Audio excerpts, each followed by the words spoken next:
ಕರ್ನಾಟಕ ರಾಜ್ಯ ಪತ್ರ ನೋಂದಣಿ ಮತ್ತು ಮುದ್ರಾಂಕ ಇಲಾಖೆಯಿಂದ ಪರವಾನಗಿ ಪಡೆದ ದಸ್ತು ಪತ್ರಬರಹರಾಗಿದ್ದು, ನಮ್ಮಗಳಿಗೆ ಭಾರತ ಸರ್ಕಾರದ 1908ನೇ ಇಸ್ವಿಯಲ್ಲಿ ನೋಂದಣಿ ಕಾಯ್ದೆಯನ್ನು ಜಾರಿಗೆ ತಂದು 1900 ಕಾಯ್ದೆ 8B ಅಡಿಯಲ್ಲಿ ಪತ್ರಬರಹದ ಬಗ್ಗೆ ಉಲ್ಲೇಖ ಮಾಡಿ, ಅದರಂತೆ ಕರ್ನಾಟಕ ಅಧಿನಿಯಮ 55ರ ಕಾಲಂ 14ರ ಮೇರೆಗೆ ದಿನಾಂಕ 23/10/76ರಂದು ಪತ್ರಗಾರರ ಲೈಸೆನ್ಸ್ ಪತ್ರವನ್ನು ನೀಡುತ್ತಾರೆ. ಅನುಮತಿ ಪತ್ರದಂತೆ ಕರ್ನಾಟಕದಲ್ಲಿ ಸುಮಾರು 12ರಿಂದ 16,000 ಜನ ಇದೇ ವೃತ್ತಿಯನ್ನು ನಂಬಿಕೊಂಡು, ಅವರನ್ನ ನಂಬಿಕೊಂಡು ಬೆಳ್ಳಚ್ಚುಗಾರರು, ಸಹಾಯಕರು, ಆಫೀಸ್ ಬಾಯ್ಸ್ ಎಲ್ಲನೂ ಸೇರಿಸಿದ್ರೆ ಲಕ್ಷಾಂತರ ಜನ ಇದೇ ವೃತ್ತಿನ ನಂಬಿಕೊಂಡು ನಾವು ಕೆಲಸ ಮಾಡ್ತಾ ಇರ್ತೀವಿ. ಕಾವೇರಿ 1 ಅಂತ ತಗೊಂಡ್ಬಂದ್ರು 2004ರಲ್ಲಿ, 2023ರಲ್ಲಿ ಕಾವೇರಿ 2 ಅಂತ ತಗೊಂಡ್ಬಂದ್ರು.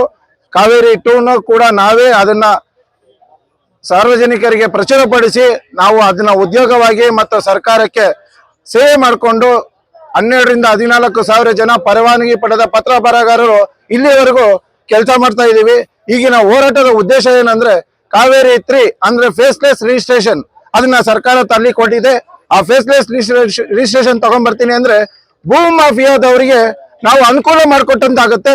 ಅದರ ಬಗ್ಗೆ ಗಮನ ಹರಿಸಿ ಸಾರ್ವಜನಿಕ ಹಿತಾಸಕ್ತಿ ಉದ್ದೇಶದಿಂದ ನಾವು ಈ ಹೋರಾಟನ ಕರ್ನಾಟಕ ರಾಜ್ಯದ ಜಿಲ್ಲಾವಾರು, ಪ್ರಾಂತ್ಯವಾರು, ತಾಲೂಕುವಾರು, ನಗರ ಜಿಲ್ಲೆ ಎಲ್ಲಾ ಕಡೆಯಿಂದ ಕರ್ನಾಟಕದಿಂದ ಸುಮಾರು 1500ಕ್ಕೂ ಹೆಚ್ಚು ಅಧಿಕೃತ ಪತ್ರ ಬರಹಗಾರರು ಇಲ್ಲಿ ನಿಂತು ಹೋರಾಟ ಮಾಡ್ತಾ ಇದ್ದೀವಿ. ಸದರಿ ಹೋರಾಟಕ್ಕೆ ಜಯವಾಗಲಿ ಅಂತ ನಾನು ಕೇಳ್ಕೊಂತೀನಿ.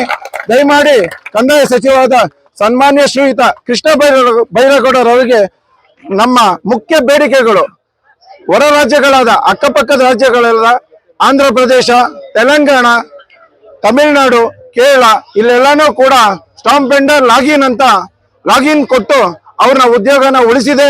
ಕರ್ನಾಟಕದಲ್ಲಿ ಈ ಕೆಲಸ ಆಗ್ತಾ ಇಲ್ಲ. ಫೇಸ್ಲೆಸ್ ಅಂತ ತಂದು ನಮ್ಗೇನು ಉದ್ಯೋಗ ಇದೆಯೋ ಇದನ್ನು ತೆಗಿಬೇಕು ಅಂತ ಇದ್ದಾರೆ. ಇದರ ವಿರುದ್ಧವಾಗಿ ನಾವು ಹೋರಾಟ ಮಾಡ್ತಾ ಇದೀವಿ. ಮತ್ತೆ ಏನ್ ಪೇಪರ್ಲೆಸ್ ಅಂತ ನೀವು ರಿಜಿಸ್ಟ್ರೇಷನ್ ಶುರು ಮಾಡಿದ್ರೆ ನೋಂದಣಿ ಆಗುವ ಎಲ್ಲಾ ದಸ್ತಾವೇಜುಗಳಿಗೆ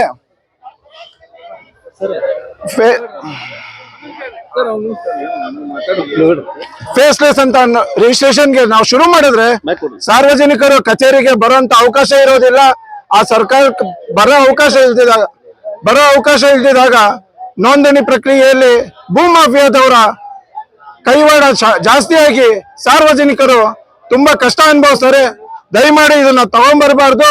ಮತ್ತೆ ಪತ್ರ ಬರಹಗಾರರಿಗೆ ID ಕಾರ್ಡ್ನ ಏಕರೂಪ ರೀತಿಯಲ್ಲಿ ಐಡಿ ಕಾರ್ಡ್ ಕೊಟ್ಟು ದಯಮಾಡಿ ಇದನ್ನ ಹೋರಾಟನ ಒಳ್ಳೆಯದಾಗಿ ಮುಗಿಸೋಣ ಅಂತ ಇದೀವಿ. ಜೈ ಬೋಲೋ ಭಾರತ್ ಮಾತಾ ಕಿ.